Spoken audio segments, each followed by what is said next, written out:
Semua dah sedia? Dah! Hari ini Ustaz nak cerita kisah Nabi Ibrahim alaihissalam dengan anaknya Nabi Ismail alaihissalam. Nabi Ibrahim nak sembelih anak dia. Kenapa ya? Alah, kes bapak yang tak sayang anak lah ni. Fizi, jangan cakap macam tu. Allah Subhanahu wa Ta'ala adalah sebaik-baik perancang. Tentu ada sebabnya. Dengar ceritanya dulu. Baik?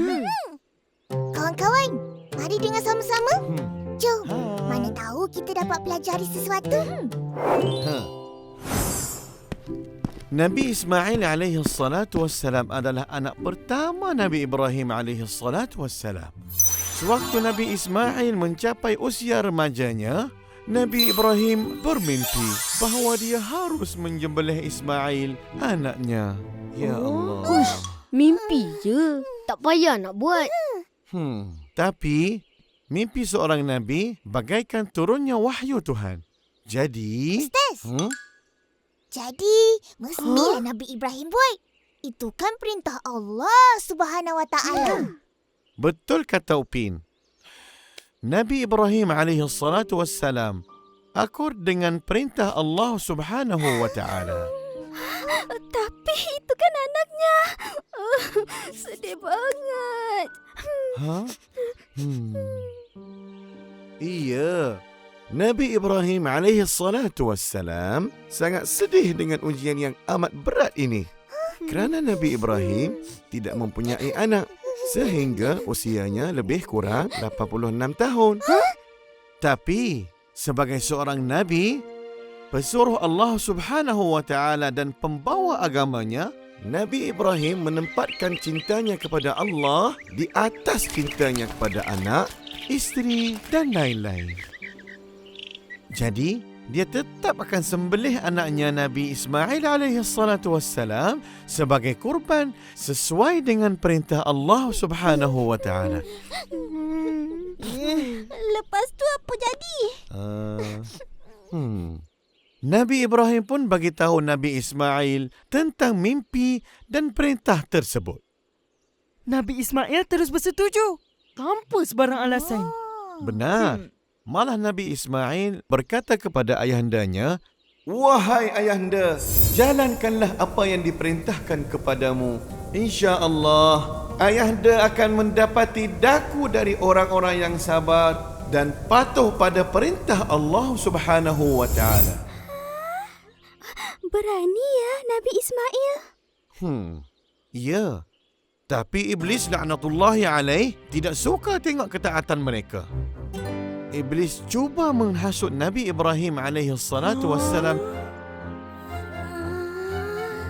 tetapi gagal.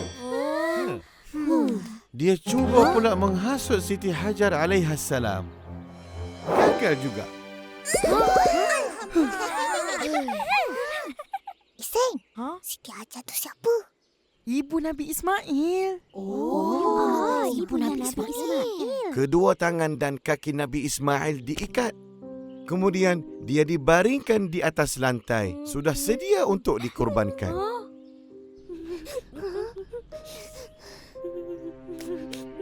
Saat Nabi Ibrahim hendak melakukan korban, parangnya yang tajam terus menjadi tumpul di leher Nabi Ismail alaihi salatu wassalam. Nabi Ismail selamat.